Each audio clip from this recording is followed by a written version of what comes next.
So today I'm going through the EDEXCEL GCSE Mathematics Paper 1 Higher for November 2021. Today I'm going through question 4. Question 4 reads as follows. At the end of 2017, the value of Tamara's house was £220,000. The value of Rahim's house was £160,000. At the end of 2019, the value of Tamara's house had decreased by 20%, and the value of Rahim's house had increased by 30%. At the end of 2019, whose house had greater value? You must show you how you get your answer.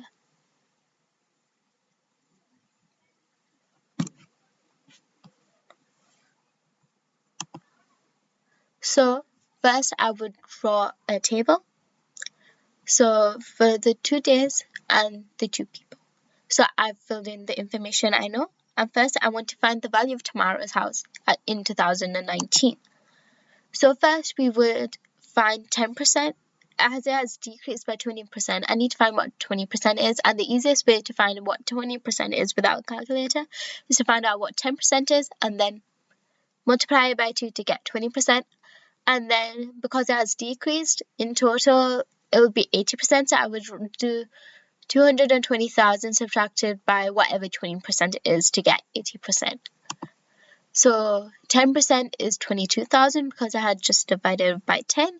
So multiply that by 2 gives me 44,000, and subtract 220,000 by 44,000 will give me 176,000.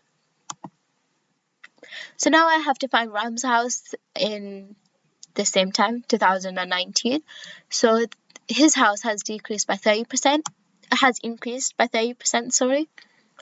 So I find 10%, and then I multiply by 3 to get 30%, and I add the 30 onto the existing value, so that'll be 130% of the original.